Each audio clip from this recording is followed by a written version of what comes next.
Hello बच्चों, कैसे हैं आप सब? बढ़िया। Welcome to my channel learn with fun. तो आज हम लोग बार ग्राफ स्टार्ट करेंगे। ठीक है, पिक्टोग्राफ तक हो गया था, उसमें एक क्वेश्चन था वो आप लोग खुद कर लेंगे। ठीक है, सेम ऐसे ही है जैसे पिछला स्माइली के फॉर्म में बताया था, वैसे ही है ना। बस उसमें काइट्स को रिप्रेजेंट करना है। ठीक है, ना आए तो बताइएगा। ठीक है, तो बार ग्राफ स्टार्ट करते हैं। बार ग्राफ जैसे कि नाम ही शो कर रहा है बार, तो उसमें कैसे ऐसे फॉर्म में रेक्टेंगुलर फॉर्म में ऐसे बार्स बने होते हैं। ठीक है, तो इसकी डेफिनेशन क्या हो जाएगी, कैसे हम लोग बनाएंगे, है ना। इनको बार कह देते हैं। ये मैं ऐसे ही बना रही हूँ, आप स्केल प्रॉपर यूज़ करेंगे, हाँ, और डबलिंग नहीं होनी चाहिए, ध्यान रखेंगे। तो बार ग्राफ क्या होता है एक्चुअल में, मैंने इसको समझाने के लिए आपकी इसमें एक स्लाइड भी लगाई हुई है। A bar graph is a graph that uses rectangular bars to compare different categories of data और different kind of data, different types of data. किसी भी तरह का डेटा हो उसको बार के फॉर्म में रिप्रेजेंट करते हैं। ये रेक्टेंगल क्या होता है, इसके आमने सामने की साइड आपस में बराबर होती हैं और इक्वल होती हैं, है ना। तो ये रेक्टेंगुलर फॉर्म एक ऐसा ग्राफ जिसमें डेटा ऐसे रेक्टेंगुलर फॉर्म में रिप्रेजेंट किया जाता है। जितने भी आपको रिक्वायरमेंट हो उतने बार्स बना के तो उसे कह देते हैं बार ग्राफ। अच्छा, इसको बनाते कैसे हैं, तो इसके लिए सबसे पहले हम लोग एक्सेस डिफाइन करते हैं, एक्स एक्सेस और वाई एक्सेस। एक्स एक्सेस को हॉरिजॉन्टल एक्सेस भी बोलते हैं और वाई एक्सेस को वर्टिकल एक्सेस भी बोलते हैं, है ना। तो एक्स एक्सेस में मेनली कैटेगरीज हम लोग डिफाइन कर देते हैं इक्वल लेंथ में, है ना। और वाई एक्सेस में स्केलिंग डिफाइन कर देते हैं, जिसको भी हमें बार्स के फॉर्म में रिप्रेजेंट करना है। ठीक है ना। तो जैसे कि इसमें पॉइंट्स मैंने बताए हुए हैं कि एक्स एक्सिस में क्या डिफाइन करते हैं, एक्स एक्सिस को हॉरिजॉन्टल एक्सिस कहते हैं, it shows the categories. Y axis को वर्टिकल एक्सिस कहते हैं, इट शोज द नंबर्स, और जैसे भी जो भी आपका डेटा है। अच्छा, स्केल उसका इक्वल फॉर्म में डिवीज़न करते हैं। जैसे जो आपकी बार की ग्राफ की कॉपी होती है उसमें 1 सेंटीमीटर की यूनिट वाइज ग्राफ बना होता है, छोटे छोटे पार्ट्स बने होते हैं। स्कूल में जब आप जाएंगे तो ये शायद आपकी मैम कहेंगे कि बार ग्राफ कॉपी लेके आइएगा। तो ये 1 सेंटीमीटर की हर एक यूनिट उसमें कैटेगराइज्ड होती है, अलग अलग होती है। तो उसी के फॉर्म में हम लोग डेटा सपोज कर लेते हैं। तो 1 यूनिट इज इक्वल टू, तो 1 सेंटीमीटर जो होता है उसको 1 यूनिट ऐसे मेनली रिप्रेजेंट करते हैं। ठीक है, 1 यूनिट रिप्रेजेंट करते हैं। तो 1 unit is equal to 10 student, 20 student, जैसे भी आपका डेटा है उस फॉर्म में हम लोग सपोज करते हैं और फिर ड्रॉ करते हैं। तो यहाँ फॉर एग्जाम्पल के तौर पे हमने 1 division is equal to 2 student suppose कर रखा है। अच्छा, तीसरी मोस्ट इम्पॉर्टेंट चीज़, जो एक्स एक्सिस पे हम लोग ये बार बनाते हैं वो इक्वल विड्थ के होने चाहिए। ठीक है, हर एक बार ऐसे नहीं कि कोई लंबा बना दिया, मतलब कोई दुबला पतला सा बना दिया और कोई एक बहुत मोटा सा बना दिया, नहीं, है ना। इक्वल विड्थ के होने चाहिए और उनके बीच की गैप जो होता है वो भी इक्वल होना चाहिए। मतलब 2 बार्स के बीच में गैप इक्वल होना चाहिए और बार के जो इंटरनल गैप होता है वो भी सारे बार का इक्वल ही होना चाहिए। अगर अलग अलग है तो वो आपका गलत हो जाएगा। ठीक है, ये ध्यान रख के बनाएंगे। ठीक है, तो ऐसे बनाते हैं हम लोग बार ग्राफ, है ना। अब चलो इसके कुछ क्वेश्चंस हम लोग कर लेते हैं। जैसे कि आपका एनसीईआरटी में एक गिवन है कि इन्होंने क्या किया, लेट अस टेक, जो पहला एग्जाम्पल है, चलो इसी को देख लेते हैं। Let us take the data collected by Lakhanpal earlier. जो लखनपाल का पहले हम लोगों ने लिया था एग्जाम्पल स्माइली बनाने के लिए, स्माइली बना करके एब्सेंट स्टूडेंट दिखाया था, अब उसको बार ग्राफ में दिखा दिया जा रहा है ना।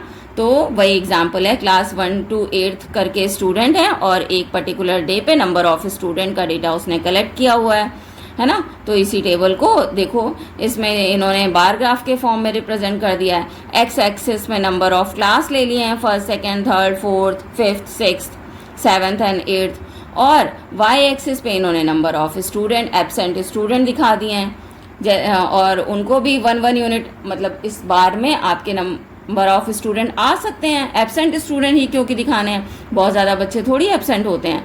तो 8th तक इन्होंने ले लिया है स्केल, ऊपर देखो स्केलिंग भी दिखा दी है, 1 unit length is equal to 1 student, और फिर इसको शो कर दिया है। अब इसके वर्टिकल फॉर्म में शो कर दिया है कि एक्स एक्सिस में क्लासेस हैं, वाई एक्सिस में नंबर ऑफ एब्सेंट स्टूडेंट हैं। तो फर्स्ट क्लास में देखो कितने बच्चे एब्सेंट हैं, 3 एब्सेंट हैं, सेकंड में 5 एब्सेंट हैं, थर्ड में कितने एब्सेंट हैं, 4 एब्सेंट हैं, फोर्थ में नंबर ऑफ एब्सेंट स्टूडेंट 2 हैं, फिफ्थ में एक भी बच्चा एब्सेंट नहीं है, सिक्स्थ में एक बच्चा एब्सेंट है, सेवन्थ में 5 बच्चे एब्सेंट हैं, और एट्थ में 7 बच्चे एब्सेंट हैं। तो इसके क्वेश्चन सब इसी के अकॉर्डिंग कर लीजिए। In class 2 blank space student were absent that day, तो आप लोग निकाल लेंगे कि सेकंड में कितने बच्चे हैं, 5 स्टूडेंट। सेकंड क्वेश्चन क्या कह रहा है, in which class were the maximum number of student absent, किस में सबसे ज़्यादा एब्सेंट है। तो देखो सबसे ज़्यादा ये टॉलेस्ट ग्राफ बार किस में बन रहा है, 8th में बन रहा है। यहाँ पे कितने बच्चे एब्सेंट दिखा रहा है, 7 बच्चे एब्सेंट दिखा रहा है, तो आप इसमें लिख देंगे 7 बच्चे एब्सेंट है। In which class had full attendance that day, full attendance का मतलब क्या है, एक भी बच्चा एब्सेंट नहीं है। तो देखो 5th में कोई भी ग्राफ नहीं बना हुआ है, कोई भी बार नहीं बना हुआ है, यानी कि सारे के सारे प्रेजेंट हैं, या कोई भी बच्चा एब्सेंट नहीं है, तो यहाँ पे आ जाएगा क्लास 5th, है ना। ऐसे करके कर लेंगे, ठीक है।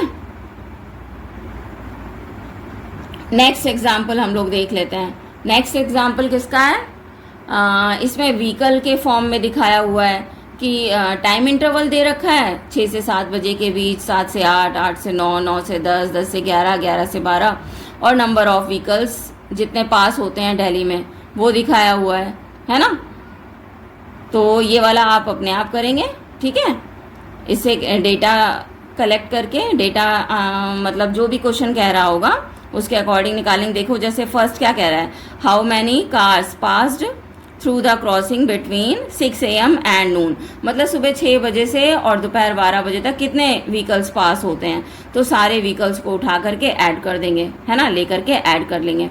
जैसे 6 to 7 के बीच कितने हैं, ये 100 और 200 के बीच में आ रहा है बार, यानी कि 150 ऐसे ले लिया, है ना। 7 to 8 में मैक्सिमम नंबर ऑफ व्हीकल्स हैं 1200, इन सबको ऐड करते जाएंगे। जैसे फर्स्ट में है 150, फिर है 1200, फिर 8 to 9 इंटरवल में कितने व्हीकल्स हैं, 1000, फिर 8 to 9 हो गया, फिर 9 to 10 के बीच कितना दिख रहा है, आई थिंक 800 है, 800 या 850 जो भी हो वो आप देख लेना, 800 मैं लेके चल रही हूँ, है ना। 9 to 10 में कितने हैं,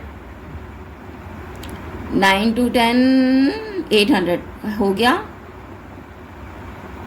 8 to 9 एक सेकेंड, 6 to 7 में 150, 7 to 8 में 1200, 8 to 9 में 1000, फिर 9 to 10 में 800, और 10 to 11 में 700 इसको कर लेते हैं, और 11 to 12 में कितना आ रहा है ये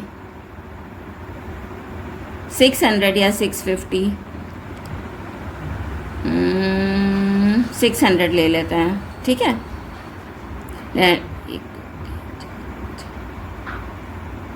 ठीक है, इन सबको ऐड कर लो, तो जो भी आंसर होगा एडिशन आएगा वो हम लोग का फर्स्ट क्वेश्चन का आंसर हो जाएगा, ठीक है। ऐड आप लोग करेंगे। क्वेश्चन नंबर 2 क्या कह रहा है, why do you think so little traffic occurred during the hour of 6 to 7 AM, सुबह 6 से 7 बजे के बीच में सबसे कम ट्रैफिक क्यों होता है, इसके बारे में आप क्या सोचते हैं, क्यों होता है। तो अर्ली मॉर्निंग का टाइम होता है ना। मेनली सब लोग, मोस्टली लोग घर पे होते हैं, जिन्हें इमरजेंसी होती है वही इतने सुबह निकलते हैं, तो इसलिए उस टाइम पे सबसे कम ट्रैफिक होता है, ये लिख सकते हैं। थर्ड क्वेश्चन क्या कह रहा है, Y do you think the traffic was the heaviest between 7 to 8 AM, 7 से 8 बजे के बीच में सबसे ज़्यादा ट्रैफिक क्यों होता है, क्योंकि वो ऑफिस टाइम होता है मोस्टली लोगों के लिए, है ना, जाने के लिए, काम पे जाने के लिए वर्किंग टाइम होता है, तो उस समय हैवी ट्रैफिक होता है। आगे, why do you think the traffic was lesser and lesser each hour after 8 AM all the way until noon, मतलब उसके बाद ट्रैफिक कम क्यों होता जाता है दोपहर 12 बजे तक, क्योंकि मतलब लोग कम हो जाते हैं, 12 बजे तक कौन ऑफिस जाएगा, है ना। मोस्टली लोग कौन ट्रैफिक किसकी वजह से होता है? जब लोगों को डेली रूटीन में एक जगह से दूसरी जगह जाना पड़ता है, और जब सब धीरे धीरे करके सब अपने ऑफिस पहुंच जाएंगे तो फिर ट्रैफिक धीरे धीरे करके कम होता जाता है, और 12 बजे तक तो जिनको काम होता है या फिर जो एक जगह से दूसरी जगह सपोज वेकेशन सब के लिए जा रहे हैं, या कोई उनकी इमरजेंसी आ गई है तो जा रहे हैं, है ना, इसलिए ट्रैफिक धीरे धीरे करके कम होने लग जाता है। फिर आप देखते हैं 4 या 5 बजे के बाद से फिर ट्रैफिक बढ़ने लग जाता है ना, क्योंकि सब फिर काम करके अपने घरों को वापस लौट रहे होते हैं। तो ये रीज़न है, ये लिख सकते हैं हम लोग। नेक्स्ट एग्जाम्पल देख लेते हैं। इन्होंने पॉपुलेशन वाइज दिया हुआ है एक बार ग्राफ कि 1951 में, मतलब एक्स एक्सिस पे देखो इन्होंने ईयर सपोज कर रखे हैं, और वाई एक्सिस पे ना पॉपुलेशन सपोज कर रखी है, इन करोर्स मेंशन किया हुआ है। 1951 में 36 करोर्स पॉपुलेशन है, 61 में 44 करोर्स है। इसी तरह से 2001 में सबसे ज़्यादा है, बार की लेंथ भी देखो सबसे ज़्यादा है, और ये सबसे ज़्यादा पॉपुलेशन शो कर रहा है 102, है ना। तो अब इसमें आगे क्या कह रहा है कि on the basis of this bar graph what may be the few questions you may ask your friend. अब मतलब इस एग्जाम्पल से आपको खुद ही वो क्वेश्चन राइज करने को कह रहा है ना, कि आप खुद ही क्वेश्चन फॉर्म करें और अपने फ्रेंड से पूछें। तो आप ऐसे क्वेश्चन इसमें किस तरह के क्वेश्चन बन सकते हैं? फर्स्ट क्वेश्चन तो ये बन सकता है, according to this bar graph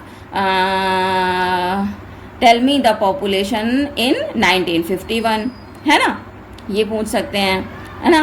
और क्या क्वेश्चन बन सकता है? अकॉर्डिंग टू सेकंड क्वेश्चन क्या हो सकता है? सेकंड क्वेश्चन ये हो सकता है कि according to this bar graph what is the population in 2001, या maximum population shows in which year, ये कह सकते हैं, है ना। तो दोनों तरह से क्वेश्चन बन सकते हैं कि मैक्सिमम पॉपुलेशन किस ईयर शो कर रही है, तो 2001 में शो कर रही है। या इस तरह से एक क्वेश्चन बन सकता है कि थर्ड क्वेश्चन क्या हो सकता है कि according to this bar graph shows the population of shows the increment of the population in between 1961 to 1981, है ना। इंक्रीमेंट बताइए 1961 से 81 के बीच कितनी पॉपुलेशन बढ़ी है। तो 68 करोड़ से, मतलब 44 करोड़ से 68 करोड़ हो गई है, तो 68 से 44 माइनस कर दीजिए, वो आपका आंसर हो जाएगा, इतने करोड़, और फिर लास्ट में उतने ज़ीरो बता दीजिए, है ना, क्योंकि ये सारी पॉपुलेशन करोड़्स में है। कर लेंगे ना इस क्वेश्चन को, या करके बताएं? बता तो दिया ही ऑलरेडी, देखो जैसे कि इधर बता देते हैं। हाँ, जैसे maximum population in which year, मान लो फर्स्ट क्वेश्चन अगर ये बनेगा कि मैक्सिमम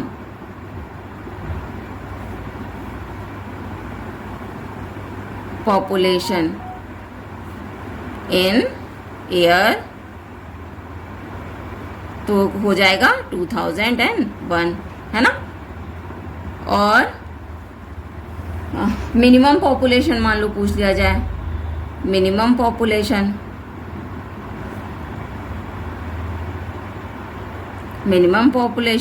इन ईयर, क्वेश्चन में विच ईयर आप लोग करके पूछ लेंगे, तो ये हो जाएगा 1951, है ना। और increment of population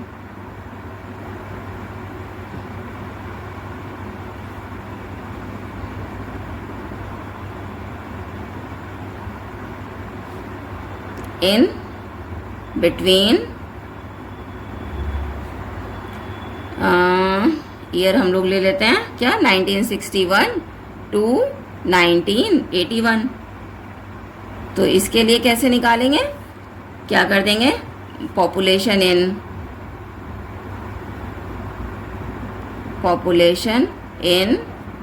1961 which is equal to 44 crore, और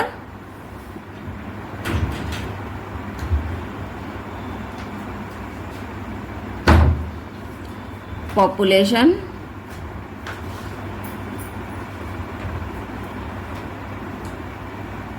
ये पी बना दिया था, पॉपुलेशन पॉपुलेशन इन 1981, ये कितना हो जाएगा 68 करोड़।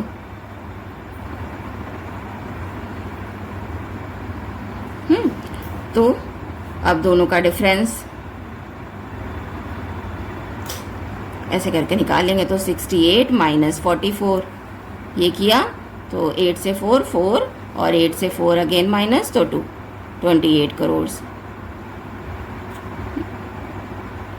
ठीक है, इस तरह से करके निकल आएगा, दिख रहा था।